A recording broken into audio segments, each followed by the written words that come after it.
Otherwise, when you look at AI, you're looking at the end of humanity. Eventually, it'll wipe out everything. You learn from a living being. So I'm a living being. Depth healing is a living system, and that's how it's imparted. Me to you, you to me. Welcome to the Radical Health Rebel podcast. I'm your host, Lee Brandon.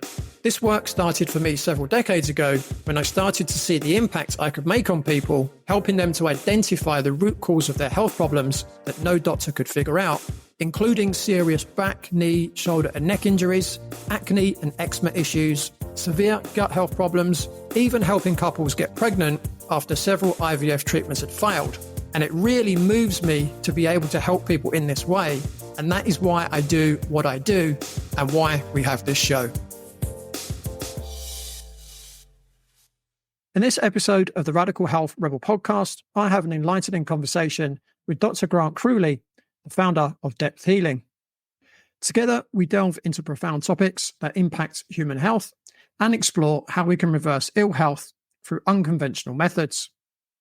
Our discussion covers the powerful roles of the subconscious mind, energy, spirituality, and channeling in alleviating pain and disease. Grant also shares insights on how depth healing works and offers practical advice on how you can incorporate these transformative techniques into your own healing journeys. Stay tuned into this deep dive into the intersection of mind, body, and spirit. Dr. Grant Kruhly, welcome to the Radical Health Rebel podcast. Thanks for coming on the show.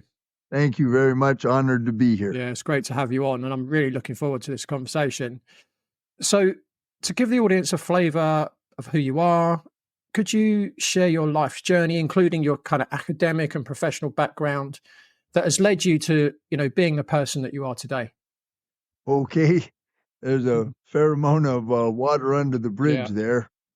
So let's see. So first and foremost, I'm a martial specialist. I carry 3 samurai lineages on my shoulders. And I mean the real actual lineages. I don't mean some kind of silly sports or circus kind of nonsense. Real samurai education. And then academically, I have a master's in Canada, human kinetics. So that's teaching, coaching, and exercise physiology that has to do with physical education. And then I taught professionally as a sensei in California. And there I taught the United States, a lot of people from special forces, all branches of the military, SWAT, NASA scientists, Silicon Valley execs, people like that, using martial art as a vehicle for personal and professional development. And then later on in life, when the dojo was closed in 2000, I went back to school and became a licensed chiropractor in the United States. I'm from Canada. And there's like 250 different kinds of chiropractic. My specialty is the mind. And during those years, I got married, and I was licensed as a doctor in both Tennessee and Georgia. I have a pronounced spiritual background spanning over 50-something years, which is basically like Japanese Zen and then Tibetan Buddhism. I have empowerments. The doctor that I am now depends on my empowerments through Tibet and India. And so I'm a complex kind of a guy. I mastered several different healing modalities, and then I founded finally Depth Healing. So Depth Healing is in the world of science today, in the new noetic science model. I'm at the top tier. There's 5 tiers, and the top tier is psychology. I'm a specialist of energy psychology, and I would have to say that depth healing is the strongest of all the energy psychologies that I'm aware of. And that's why I call it depth healing. So the first tier of all the sciences have been rewritten now. So the first tier of science is math, and the fractal math is taken over there. Next one up is the physics. Then you go to the chemistry to biology, and finally the psychology. So depth healing is the culmination of all my 51 years of study, um, spanning multiple arenas. And why did I do all this, or how did I get here? I was born for this. I knew what my destiny was as a healer by the age of 3. So it's just been a long unfolding till I could get to morphic field physics. Because my vision at the age of 3 was to be able to help the world, or in other words, massive collectives of all forms of life. And I'm able to do that now using morphic field physics, which is simply collectives, but I can affect the entire collective at one time. Does that help you? Yeah, it sure does. I mean, it seems like what you've just said is much needed in the world today, with what we've got going on. And I think you did a great job, summarizing your background in such a short period of time, because looking at your website, I know how much study you've done and how many different directions you've gone in. So I think you did a great job summarizing it in under an hour. I think you did a very good job. Yeah. Thank you very much. Yeah. So you mentioned depth healing. Can you explain the foundational principles of it and how it differs from traditional healing practices? Yeah, certainly. So you think of depth healing as an application of applied quantum physics. What do I mean by that? So first off, if you think or understand in your education, everything is energy. Energy has frequency, and it has the frequencies carry information and so forth and so on. There's no such thing anywhere as a solid something, nothing whatsoever, all the way down to an atom. All an atom is, it's like a little swirling tornado of energy, and it's like a localized little field. But all the only thing there is fields. Now, what do I do in depth healing? Your subconscious mind is a field. It's an electromagnetic field, and it holds data and information there, which was recorded at 40 million bits of information per second from the time you were as a person, as an individual. Your subconscious starts when you're conceived and ends when you're turning 7 years old. The fundamental strata. So at 40 million bits of information per second, over that many years, you have approximately 10 quadrillion bits of information in there. The trick with the subconscious is none of it's yours. All we are, up until the age of 7, when the frontal cortex activates, we're like a giant vacuum cleaner, and we're sucking up all and every kind of information so that we can survive and be a player in the arena. If you're born in a hut in the Amazon Delta, you need very different information than a kid that's born in Manhattan, New York, to a multi-million millionaire family. Completely different. So that's why we're designed that way. Now, the trick with the subconscious mind is it rules all your life. It determines all your perceptions, all your values, all your beliefs. It determines everything. You go through at the age of 7, and when you start, your brain activates, you start thinking, you start to become educated. That's great. But if there is a program, a belief, or an imprint in the subconscious that goes against anything you learn, I don't care if you have 10 PhDs, the subconscious mind will always win. If it disagrees, it wins. Why?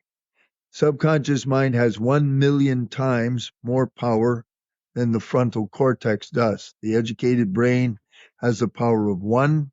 the subconscious power of 1 million. So it rules. Mm. What do I do with depth healing? You come to me with a problem, doesn't make any difference what kind of problem it is, whether it's money, relationships, health, doesn't make any difference. That's why it's called depth healing, because it's all the same. Everything, causally, everything is the same. It's coming down from the field and finally is materialized. So with depth healing, you come to me with a problem, and I will go through the subconscious and find the original downloads that are creating and supporting the problem you have now, whatever it is. And then I will disassemble it and disintegrate it. When I say disintegrated, I mean it's gone, done. It's not there anymore. When that occurs, and throughout the process of when I'm working on you, you will also be receiving upgrades. And I'm doing all this with two kinds of fundamental frequencies. I'm removing the negatives with what is known as a destructive interference wave. And you can look that up in Google and you'll see what it is.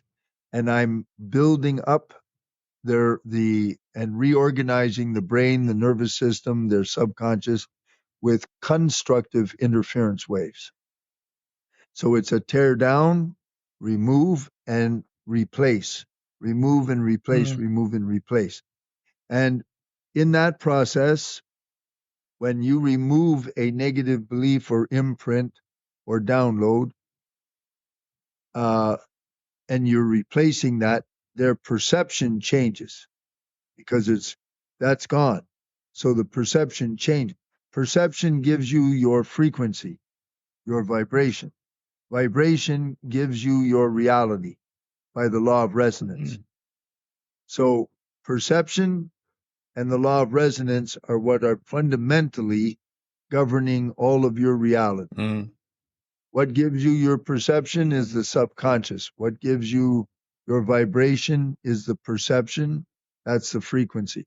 So I'm using those frequencies. I do it long distance. I have no clients here in Thailand. I'm a distance healer. Distance is completely irrelevant in the field. And the physics and the mathematics, which is all peer reviewed now for that, has been written by Nassim Haramein, the great physicist that built the Resonance Academy. So we know how that works mathematically. In my case, I don't care how it works. I just do it every day, 7 days a week. I take care of my people and everything changes. And that's basically how I'm doing it. Yeah, it's just bringing up a lot of questions for me. And I mean, the first thing, the first thing that you were talking about the subconscious, and Bruce Lipton talks about that in detail, doesn't he, in his books, particularly Biology of Belief. Yeah. Yes. The first thing that kind of sprang to my mind was, the last 4 years has been, let's just say, an interesting time for a lot of people on this planet. And I was actually discussing this on someone else's podcast the other day, and we were kind of saying, and I was talking about my own experience of the last 4 years and how frustrating it's been that there are so many people that can't see what some of us can see that's going on in the world. And when you were speaking, what I was thinking, and I mean, I guess I kind of already knew, but it was just bringing it to the forefront, is that those people that can't see the reality of what's going on in the world, it's because of their subconscious programming, right? Would you agree with that? Oh yeah, absolutely. It's simple neurology. It has to do with the reticular activating center, and you see. I forgot the term. I was just looking at the term earlier today. They have a fancy word for it, for selective attention. You see what you're looking for, and what you're going to be looking for depends on your program from your belief system. Yeah. The society has been very carefully programmed, very, very, very carefully for decades and decades and decades. And it's layered. It's completely layered. And then there's a part of the brain where you're looking for anything that validates what you believe. Mm. That's what the brain does. Yeah. So all they do, especially nowadays, just as I know how to undo all of this stuff, they know how to put it in. Mm. So the way they're utilizing the media, the way they utilize music, the way they're utilizing cognitive warfare, it's very, very, very sophisticated, and they just manipulate perception, beliefs, and those beliefs are self-fulfilling. You'll only see what you're looking for. Mm. And the brain, that's why the frontal cortex only is processing 40 bits of information per second. Mm. Very, very, very, very, very weak. And so it's only going to notice what you're looking for, what you believe in, and that is all depending on the software that's there. Mm. That's why in a way I'm sort of like a software engineer. The good news is it's all changeable, Mm. but the trick is, see, as a healer, you have to be able to go in and surgically find and deal with it Mm. properly. Otherwise, uh, you go nowhere fast. Yeah. Yeah. I always likened the subconscious mind, in the first 7 years of life, as you described earlier, as being like a recordable. I mean, I'm obviously going back a few years, like a CD or a DVD, right? And the first 7 years That's of right. your life, you can record onto a disc of some sort, but the music that comes out, you don't get to choose because it's just been recorded onto the disc. Now, Yep. later on, technology came out that you could rewrite over these discs, right? And that's obviously kind of what you're doing, really. It's like you're taking a non-rewritable disc in one sense, and you're enabling it to be rewritten. That's right. That's a very good way to say that. Yeah. Yeah. One of the things that,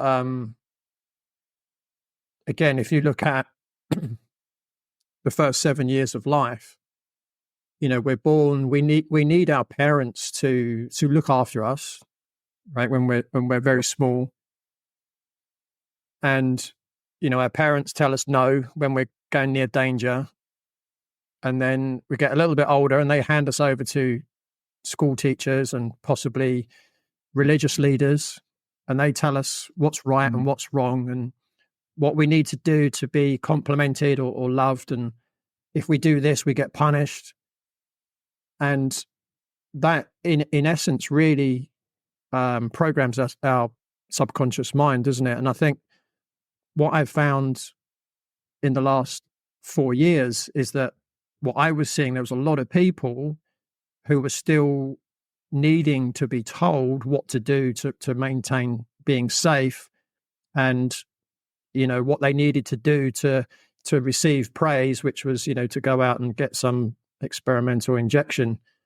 And I guess my frustration was I could give these people all the data in the world, the official, I used a lot of the official UK data, and they could read it, but it wasn't making any sense to them. And after what you said, that kind of makes a lot of sense, that they're just looking for what makes them feel safe, which was programmed in the first 7 years of life. Would you agree with that? Yeah, all you have to do is, I want you to think of an anorexic, severe anorexic young lady. She looks in the mirror. She sees fat. She's emaciated right down to the bone. That's her actual physical state. But when she looks in the mirror, she sees fat. That's how the mind and the brain work. If the programming is there and it's solid and it's reinforced or believed, that's what they're going to see. That's what they're going to perceive. You could talk to those guys from now till hell freezes over, and it doesn't matter because the programming, the software overrides. Just like when you have a nice computer and the computer gets a virus, the virus overrides that nice computer. Well, that's what you're looking at. Yeah. The only people who are exempt from something like that are either highly awakened people, or in the really top level cases, someone who's enlightened. But otherwise, that's what you're looking at. And they just, especially nowadays, the sophistication that they're programming everybody with is really, really sharp and really, really subtle. And if they're exposed to it, see, in my case, I never exposed myself my entire life. I'm 66, never been part of regular society. So it doesn't touch me. Doesn't touch me. That's one of the ways the divine made sure my life is was different, so that I can know and do what I do now. Yeah, it's very interesting.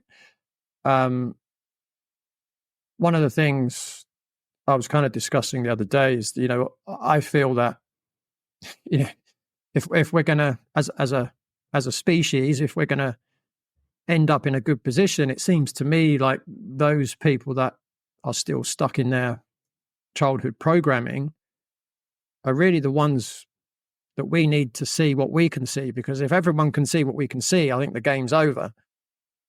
Do you have any kind of thoughts on what might be the best way to help those people be able to see reality? Yeah, morphic field physics. the trick, the name of the game for the entire universe is morphic fields. Everything is morphic fields. So what did they do when COVID hit? So that's all they did was create very rapidly a morphic field, which was already preset, because all the programming and all the imprinting and everything was already done for decades to worry about or be afraid of pandemics, viruses, and so forth. Then all they do is initiate it, and the fear spreads, and within days, basically, they shut down the entire world and created a global morphic field of fear based on a little virus that I can get rid of. I get rid of it routinely in minutes or whatever. So they make a morphic field. Now what does a morphic field do? It influences and or dominates behavior and consciousness. Just think of Nazi Germany. All Hitler did was create a morphic field, and the next thing you know, even children would turn against her and turn in to the Gestapo or whatever, their own parents. Why? Why is that happening? Because the morphic field is so strong. You can go to a football game and you have a morphic field that is an emergent property due to the population inside the stadium. So you get all these people, they can be all very well, nice mannered, educated, regular people. But they get involved, the field of the excitement and the tension and everything, that consciousness is the morphic field. It's like an emergent property. It has its own energy. It has its own form of intelligence. The next thing you know, you'll see educated people trampling each other to death over a football. How does that happen? That's the morphic field. So in my case, or anyone else that understands morphic fields, the way to help this world, and that's what I'm trying very hard to do with my depth healing technology work, is get large collectives of people together. And for instance, next Friday, I'm doing a collective on anger. So all the people who register, they come together And what I'm going to do is go into the subconscious of the entire collective, and I'm going to start to disassemble and remove all of the original downloads from conception up past the age of 7 that first formulated, developed, and supports anger. Because you have to have the first original strata called anger. And then things that make you angry, they get filed on top of that fundamental foundation, anger. Last week, I did the one on fear. Took me 2 hours. And it seemed like 10 minutes for me, but it took me over 2 hours. And we went really, really strong into all foundational downloads that create fear. Now, you can't really get rid of fear because the fear we all feel, that's fundamentally to the self. Anytime you have a self, the self and fear are basically equated. But I knock out all of those foundational energies and downloads. Then we go up into specific kinds of fear, and we eradicate them and eradicate them and eradicate. And what happens is that collective of people who were present, their consciousness rose, their fear dropped, their energy rises, because it takes energy to support the fears that we're living in. It takes energy to support the anger. Their health improves. Fear manifests as pain in different parts of the body symbolically. Anger manifests as pain. All those things are occurring, but the trick is I'm doing it for collectives. Presently, I can handle a collective of several thousand at one time, relative to a specific question. I want to make that very clear. You have, when you're dealing with morphic fields, you can do general categories, real personal private matters that don't get touched in the collective require a private session to go into that specific case. Like, say, post-traumatic stress syndrome. All you got to do is shut it off. There's no need for medication or any of that stuff. All you do is just shut it off. It's a movie that is stuck. And then it overrides the central nervous system and the brain. You shut it off, it's gone. End of story. Yeah. But that's a personal. You can't do post-traumatic stress syndrome for a large mass of people because it's too individualized. Make sense? Yeah, absolutely. Again, it's bringing up more questions. So when it comes to things like emotions, obviously, if you were to say things like anger, fear, let's say you'd label them as negative emotions, but obviously that they have, in the right situation, a positive effect, right? So if you're faced with a snake, fear is quite a good thing, right? Yeah. Or that's correct. And anger is an emotion that can create movement within you, right? There's a lot of people have been angry in the last 4 years, and it's meant they've got off their backside and done something, right? To try and, That's right. That's right. So yeah. Can you kind of, is it a case of you're basically just winding the clock back and removing an emotion that's no longer serving someone? Is that kind of how it works? I'd just like to quickly interrupt this episode to share with you some feedback I received from a client following an emotion code session. This feedback was from Emmy in California, and she said, "I just want to thank you. What you did last week, I was a little shocked that all of my pain had left my body. I couldn't believe it. I've had this pain for over 8 years, and for it to go away just like that, it was an amazing experience. It also helped me look within myself and let go of a few things I was holding on to. If you would like to see what the emotion code can do for you, why not experience a session with me? And you can arrange a session with me regardless of where you are in the world. And I'd like to offer a 50% discount off the first session for all Radical Health Rebel listeners. If you go to bit.ly/, bit.ly/emotion code session to schedule your session with me at a time to suit you, and use the code emotion50 to claim 50% off your first session. And you never know, you might experience a great outcome just like Emmy. Now, back to the podcast. Okay, let's take anger, and let's take a like a corporate position, and the client is seeing me, and they're having a lot of trouble with their coworkers, or with a coworker, or with a boss, supervisor, and they get very, very angry. So what I'm going to do is go back in through their subconscious and find out what the original very first download is related to that anger specific to this kind of situation. And because that's what you're going to find. You can locate the anger, not just general anger, but the angers that is being triggered by that particular person. The person cannot trigger the anger in you if it's not in you.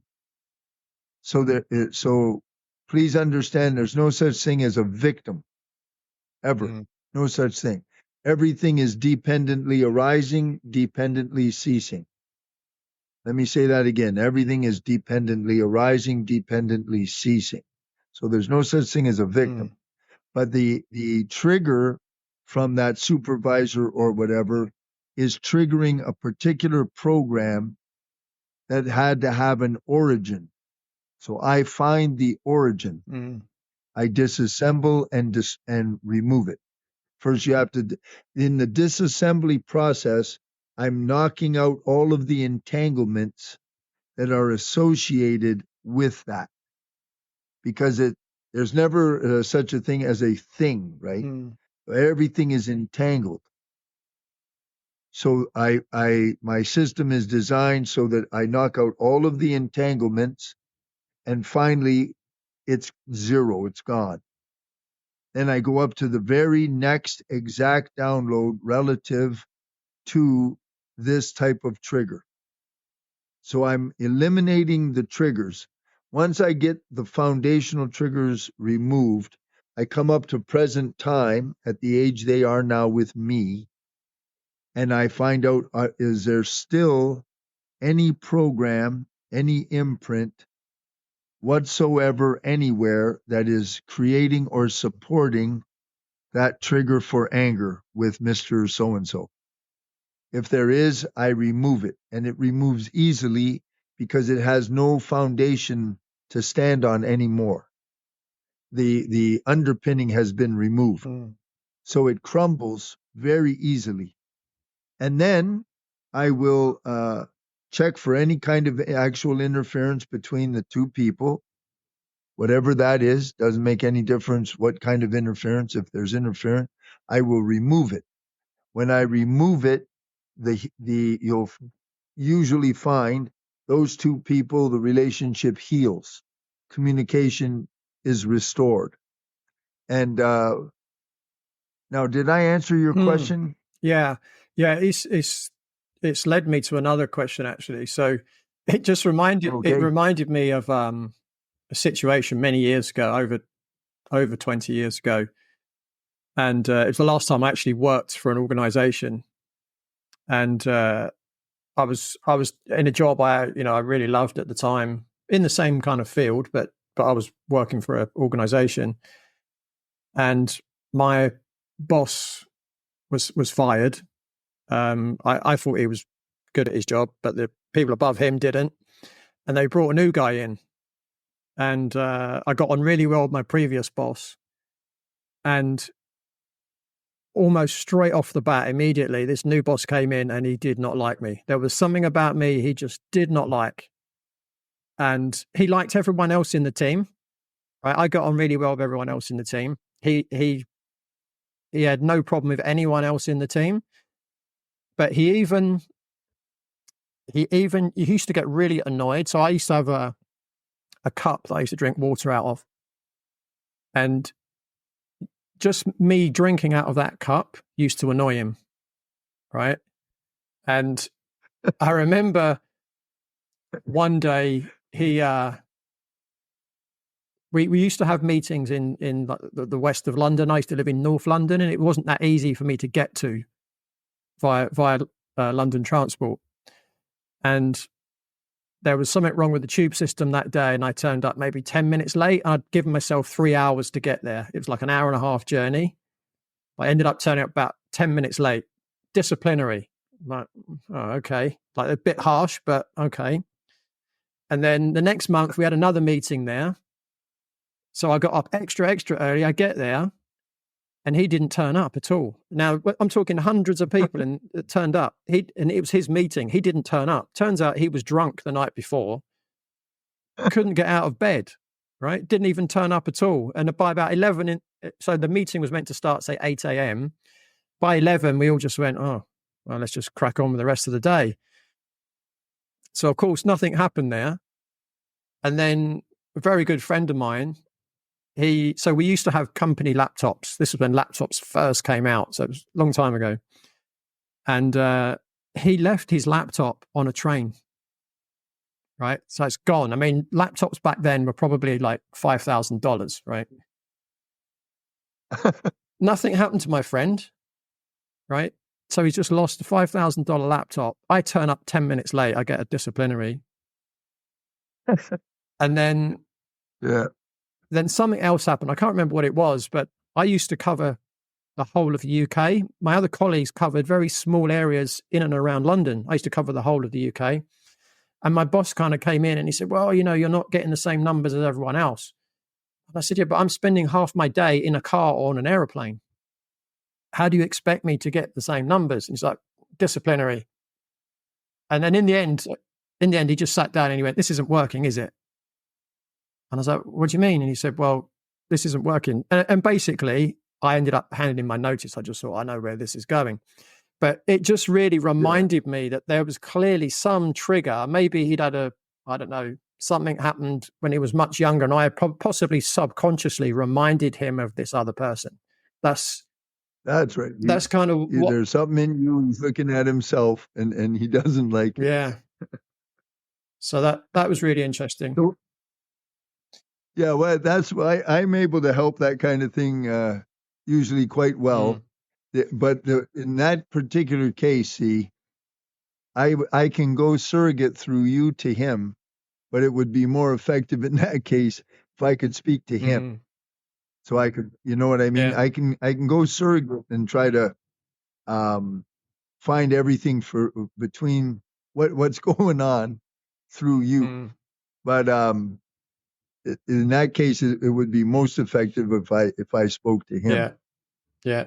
Well, I that's just a case of projection. Yeah. Well, I haven't seen him for over 20 years, so I'm sure you miss him. I look back and laugh at the situation. My colleagues at the time used to find it very, very funny. Because they could see exactly what was happening, and they could do whatever they want and it wasn't a problem. And I just had to drink water the wrong way, and I was in trouble. I mean, it wasn't funny for me at the time. It was annoying. It was frustrating, and again, anger. But yeah, looking back, it was quite funny. And also looking back, I mean, I was going to leave anyway. I was just going to leave in a few months' time because I'd had enough of working for corporations by that point. So I was going to leave anyway. It just meant I left earlier than I was hoping to. But so what's quite interesting as well, and I don't know if I've mentioned this to you before. So I've studied the body talk system by Dr. John Veltheim. I've studied the emotion code with Dr. Bradley Nelson. So I'm familiar with, distance healing and energy healing, etc. And I know if someone asked me this question, I'd probably find it relatively difficult to answer, but I'm going to ask you the question anyway, because I'm guessing there might be some people in the audience thinking this question. When you do this work, how do you actually do it? How do I actually do it? Okay. Well, first off, I'm a channel, so I always understand when I describe these things that I don't have any kind of power. I don't want you to ever think there's some kind of power. I'm a channel. I'm like a relay station.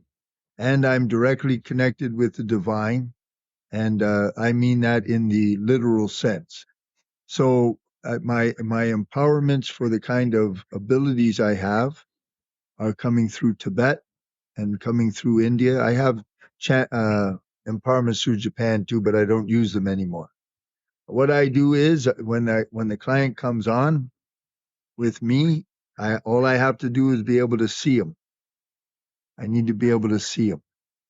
And then I connect to the divine first, and I turn over everything to the divine.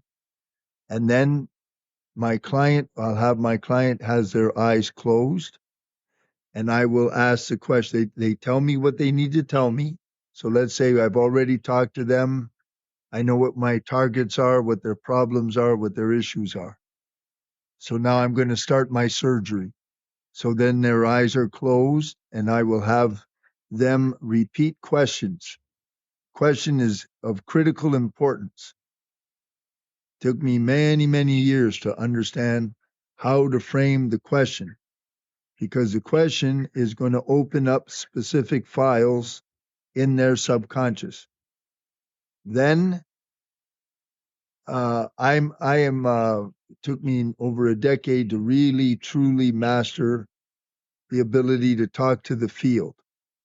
I talk to the field through a self-kinesiology technique, and I have surgical precision.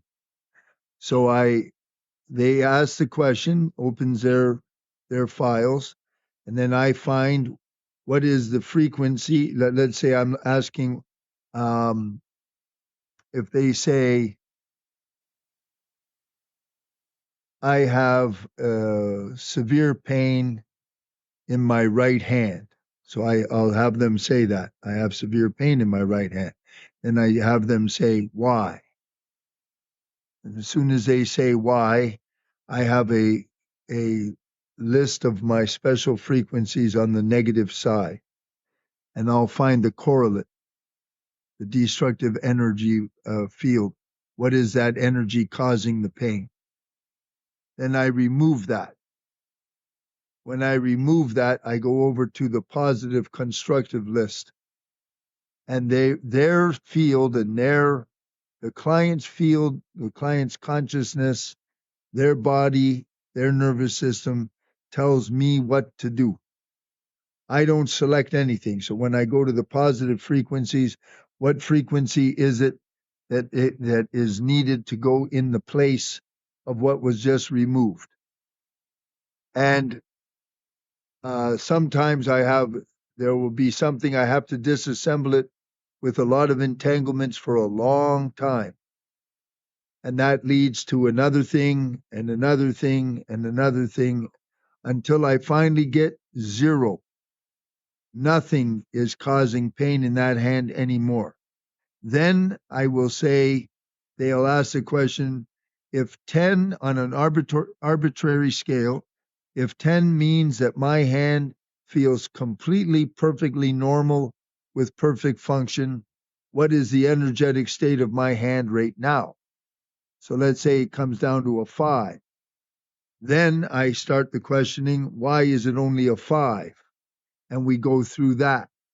When that comes down to 0, now I build the hand up. What do I mean by that? I'm going to restore the hand energetically to a state of 10. What's that going to do? The energetic state precedes the physical state. Over a period of the next 3 days, the physical hand will catch up to the new energetic state. How do I prove that? I prove that to my wife with a rose.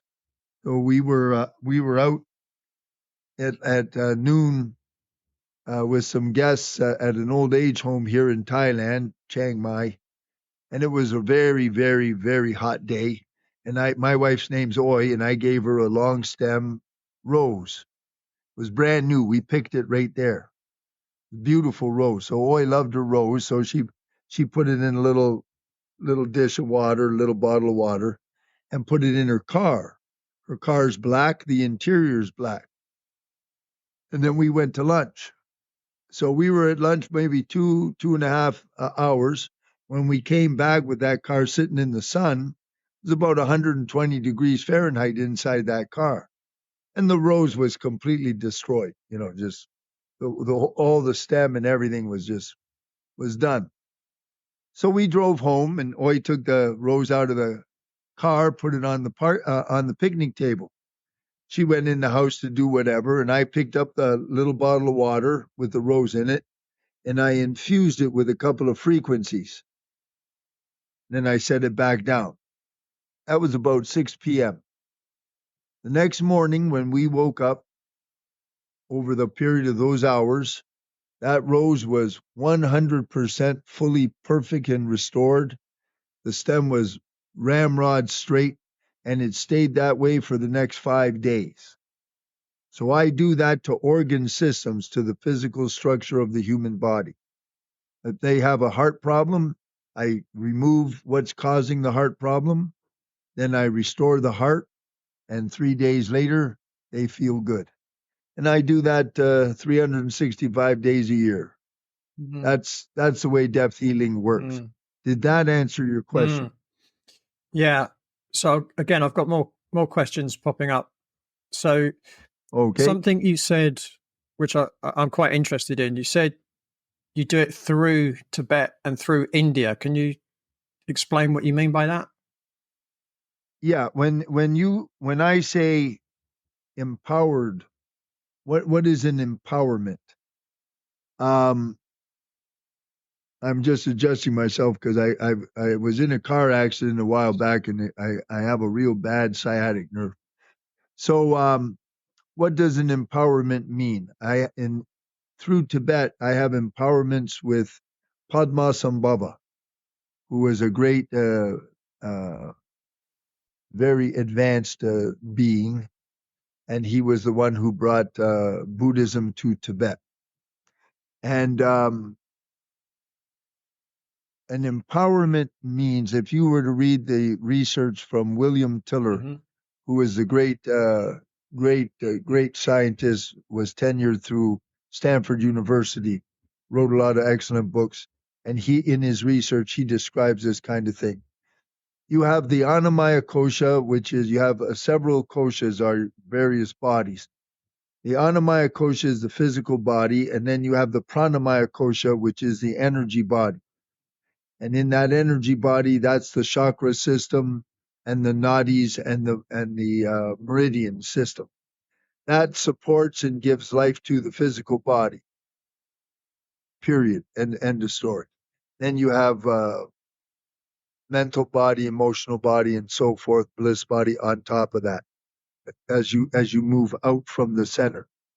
Now, when you get an empowerment with an energy system like Reiki, if it's real Reiki, or something like I do with Padmasambhava, the master that gives you the empowerment,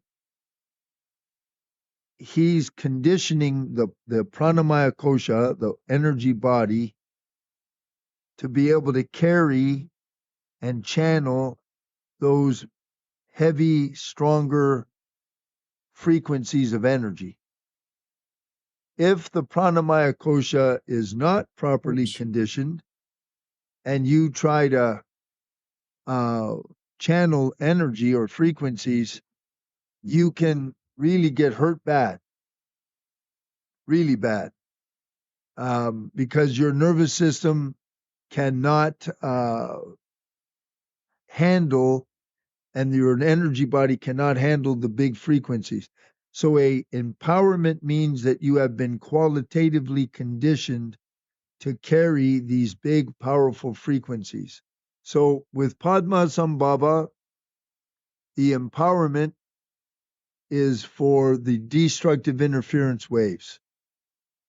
And I'm connected through him for that. The constructive interference waves, where I build people up, the empowerments are through Shriyama Bhagavan in India. Yes, the energy, when you're empowered, you have to receive the empowerment through a master who knows how to transmit that. So that's a requirement so that it's real. And then, with empowerment, you have to be careful who you're empowered with or what you're empowered with. And then that Padmasambhava, the Tibetan connection, works very strongly with me for the destructive interference waves. And I use a specific little command in Tibetan to, what do you say, remove a frequency. I do it in conjunction with clapping my hands. And it's called Vajra Pet. And I clap loudly at the same time that I say pet. And with that command, the destructive interference wave, I'm going to put this thing back in.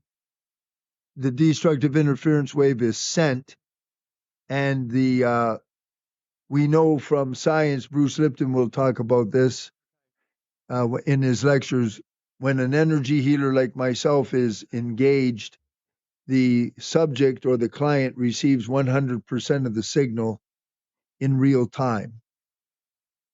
That's one of the reasons energy healing is so superior. If you use a supplement or medicine or something, you only receive 1% of the signal. The other 99% is used up in the metabolizing of the substance. So then when I'm building up their system, I'm coming through India, through Shriyama Bhagavan, because I'm a sevak of Shriyama Bhagavan and their 81,000 task force. Does that make sense? It makes some sense. I'm guessing there are probably still people listening to this that don't quite understand what you're saying. But as I said, I did preface the question by saying, I know it's a difficult question to answer. Well, you see, you have to, in order to transfer energy strongly enough, I need to be able to have a carrier wave and the consciousness, the carrier wave, and the technique. And what's going to give me the ability to do that is the empowerment. Without the empowerment, I can try to send consciousness to someone or something, but it's very weak. When you are empowered, I'm like a high-powered rifle, and I can go directly into the target with surgical precision in real time. But it's because I'm empowered. Otherwise, for instance,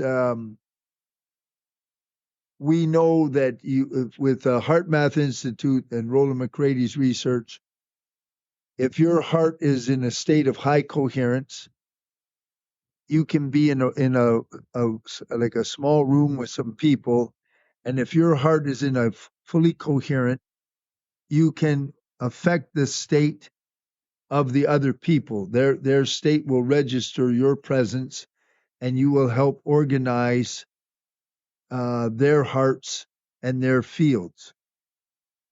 But as an individual, they don't have the strength to cause objects to float up through the air, or pyrokinetics, just look at something and light it on fire, or go like that and knock somebody down. That takes real power. And they have to have an empowerment to do that. Usually now, the thing I'm describing there, we call CDs. I don't have any CDs. My empowerments are different. CDs are like special energetic abilities. And they have to train very, very hard. They get empowerments and they develop those abilities. But what I was trying to say is, if I don't have the empowerments, I can't be Dr. G. Rex Kruhly. I can't do depth healing. I can't help cancer or remove post-traumatic stress syndrome or change a person's financial reality. I'm able to do those things because I have the empowerment. I have the empowerments because I spent decades studying under great masters. That's all I've ever done. Everything I know, the academic education isn't worth a powder to blow it to hell. That's just for titles. Everything I know, folks, comes from years and years and years at the feet of great masters, doctors, great masters, swordsmen, many spiritual beings. I study and apprentice under them. And that's how I became who I am. Yeah. Academics, Yeah. No, I makes get sense. you. Yeah. So in terms when you're working with someone, is it a case of, if they're doing like a private session with you, they've got a specific problem, it might be they've got lower back pain, let's say, they come to you, is it like a one session deal, or does it take more than one session? How does that normally work? Depends, completely depends. A lot of times, something like a low back issue, I can knock it right out one session. But everything always depends. What is it all related to? What is it? The low back will be signaling them about something in their life, something in their either the future, the past. We have to locate it, find out why it's there, and then change that. Some cases are very, very complex, and some cases are not. Like I had 27 years of inlaid cognitive dissonance to lack, supporting lack. It took years to get rid of all that cognitive dissonance. Because remember, the subconscious is recording 40 million bits per second. And an example, let's say, as my dad is giving me a strong talk on how how unable I'm always going to be to make money because I'm just too stupid, too lazy, whatever. And he's mad and he's laying that into me. And at the same time, there's a very strong smell of some kind of something mom's cooking in the kitchen. And at the same time, mom always had the radio playing. She used to like to play music. So there's a song, and all those different things are happening concurrently at the time I'm receiving this strong, hurtful message from my dad. And all of those things are entangled at a complexity of 40 million bits per second. So when I go into knocking out the back pain or whatever it is, my system is designed to find all the entanglements that I possibly can be found that are available in their file at that time. Now the file, when they see me on day A, on Monday, they may have a certain amount of information that their subconscious can recover or open. After I see them on Monday, it's like peeling an onion. Now, by Friday or next month, that same file goes deeper. And we keep going until it's gone. Like I have no cognitive dissonance for money. That's why I have money. I have wealth. I live an angelic kind of a life. I lived a life of sheer misery, anger, and poverty for over 30 years, irregardless of my titles, because of the cognitive dissonance. Once it was removed, it just took a long time because I'm an emotional man. The more emotional you are, the stronger the imprints, and the more complexity it can be. So, does that answer your question? Yeah, it does. Yeah. The next thing that springs to mind is something that I think I've come across a lot, and I'm just curious to see whether you've come across it a lot. And that's, when people are adults and they seem to have continual health problems or physical pain, and quite often it can stem back to childhood, when the only time they felt loved or the only time they got attention from their mother was when they were sick. So their subconscious mind says, if you want to be loved, if you want attention, you need to be sick. So whilst, I often get people coming to me saying, I've got this back pain, I've got, whatever it might be, and I really want to get rid of it. That's their conscious mind, right? Saying, I want to get rid of this pain, but their subconscious mind is going, but if you get rid of that pain, no one's going to love you. Is that something that you've come across? I'm briefly interrupting this episode to remind you can now hear an extra No Punches Pulled episode every month with an amazing and almost certainly controversial guest who's not scared to put their head above the parapet. These guests are exposing lies and corruption, sharing their stories of being gaslit or cancelled for telling the truth, and offering real-world solutions to achieving optimal health and maintaining freedom amidst increasing censorship and restrictive regulations.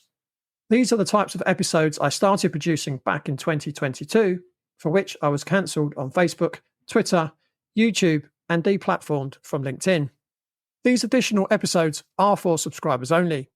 For the equivalent of one takeaway coffee per month, you can now become a paid subscriber and receive exclusive access to content the authorities do not want you to hear.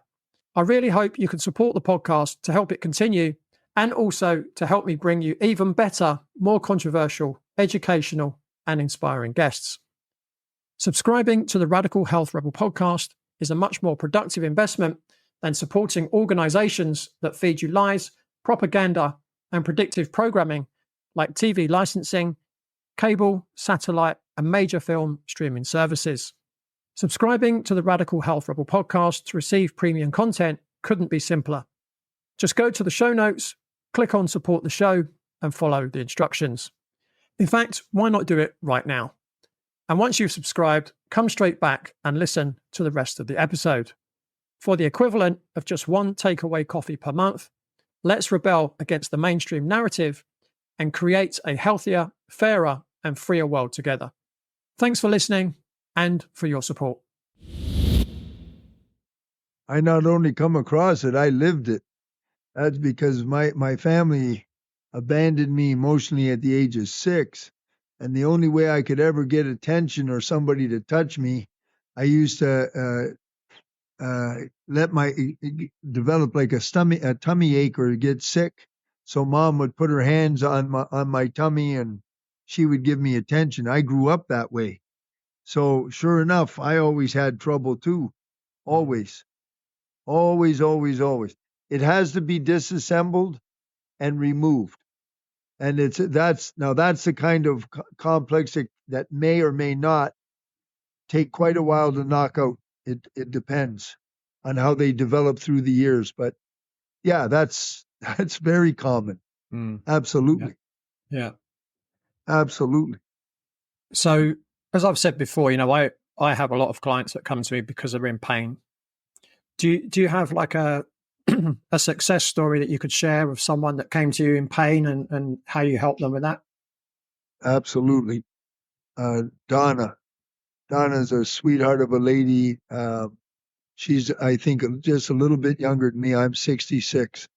And for 30 years, she had Lyme's disease, very, very severe, was utterly unresponsive to every kind of medical procedure ever. Totally debilitating and just terrible. And I don't know how many, I was able to completely eradicate it in just a few sessions. Never had it again. And all these years, she's still with me because I handle whatever happens. so what I did was so what you've got is non-responsive limes, and I disintegrated it using my frequencies. It's gone. It's not anywhere in her body. It's not anywhere in her nervous system. That was years ago. That's one. And then I had Jan was a world-class general manager, handling thousands upon thousands upon thousands of employees. And he was in a especially hostile environment, actually in Thailand when I met him as a general manager. And when he was referred to me, he was on the verge of either a nervous breakdown or a heart attack, or he was in real trouble. He started to see me at 3 times a week, and we while he was inside this pressure cooker of what he saw as very hostile environment, working, his work days were like 15, 18-hour days. And he had to live in the hotel in the negative environment.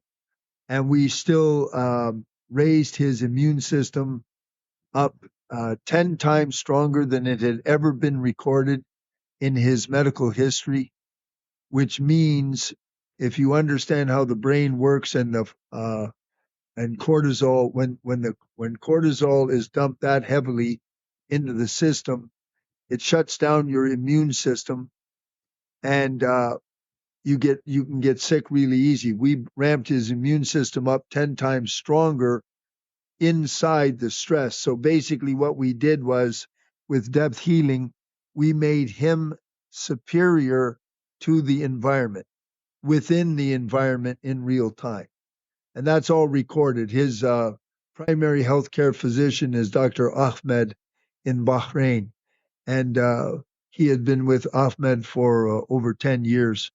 And according to his medical records, Jan was never in better condition. So those are two simple examples for physical situations. Mm. Does that help? Yeah, sure. What would you say are the most common reasons or challenges that people come to you to get that kind of healing? You're talking about physical ailments, or are you talking about anything? Yeah, what are the most common reasons why people come to see you? The most common reasons that people, although there is a pattern to it, it seems like it goes up and down. But generally speaking, the most common is loneliness. They're lonely. About 97% of my clients are ladies, middle-aged, well-educated, very, very lonely, and they have financial difficulty, are the two main. And recently, I've been getting a lot of health issues, lot of health issues, varied health issues. But the being very, very lonely, because of course the strategy with all the COVID nonsense is isolation, isolation. That's how you weaken everybody. So loneliness, a lot of broken hearts. There's always a lot of post-traumatic stress syndrome, because most people, it's amazing the kind of torture that they go through as children. It'd make your hair turn gray when you hear what parents and uncles and people do to these little kids. Yeah. That and financial difficulty, financial security. So I'm like the best way to think of me really is a life engineer. I whatever they need, and I'm an older man. I've got a pretty diverse background. Almost without exception, I've experienced to some degree or another everything and anything my clients have been through, so that I can relate to them. Yeah. And when you just mentioned there more recently you've been seeing a lot more health issues. Do you think that's related to experimental pharmaceutical, would you say? Yeah, you betcha. Yeah, You interesting. betcha. Yeah. Don't, you know, there's a major agenda there. All I can say to the public is, uh, if you've ever had anything injected, you get to my website, you look at products, and you order clean slate. You get 1 bottle per injection, and you do it ASAP. And then in the future, you don't let anybody inject you with nothing. Period. End of story. That's my strongest advice. And you trust nobody. Period. At all. Yeah. Yeah, completely agree. And how just moving on, how do spiritual practices and beliefs integrate into depth healing? It's a total marriage.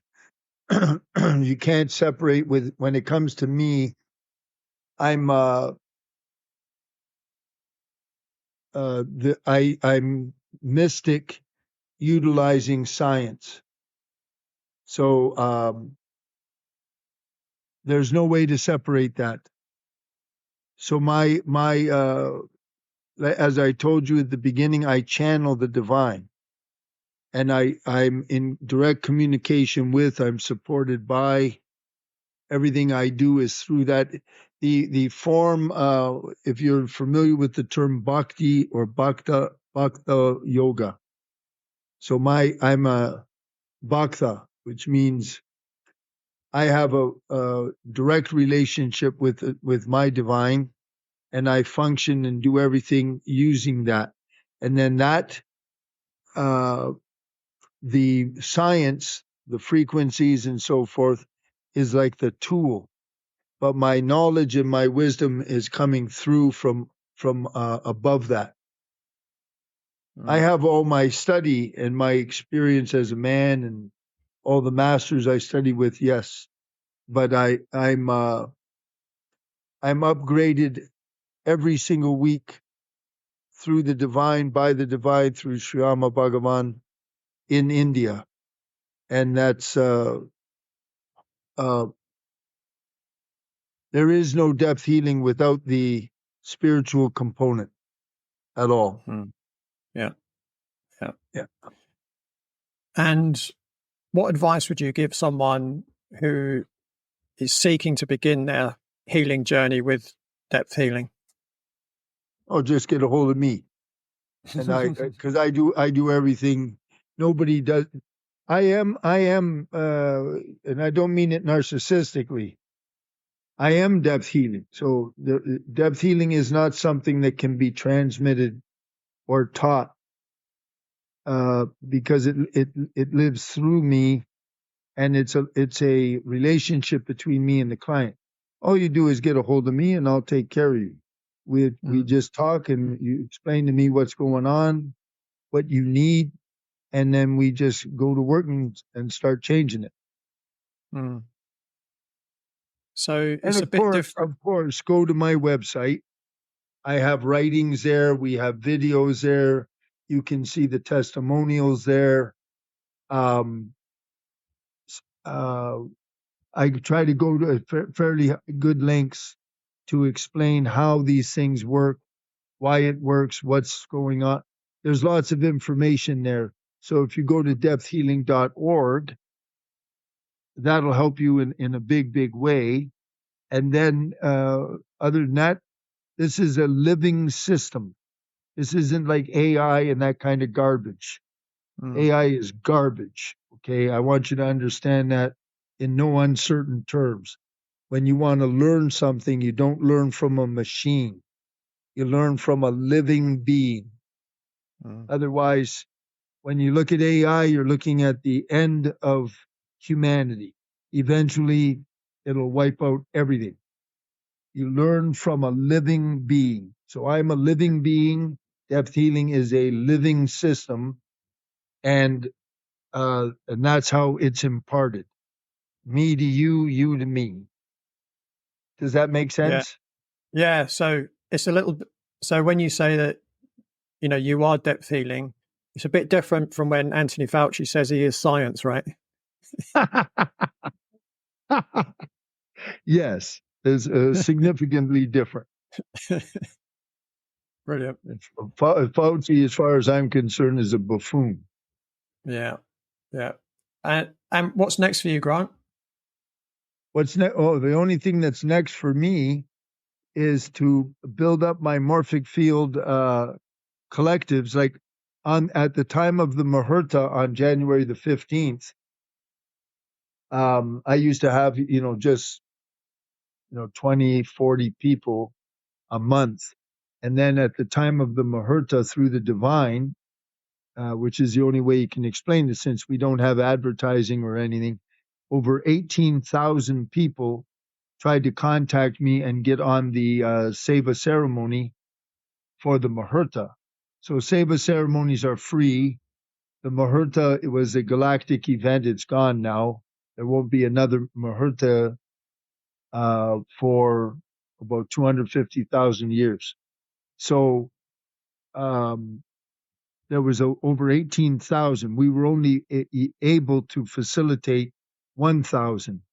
Now, what I'm trying to do is help the world and help humanity, and the key is the morphic field. So the collectives, like this upcoming Monday, I do the full moon. Every month I do a full moon Seva ceremony, and we're at a few hundred every time. It's free. You just go to the website, you log on, and that is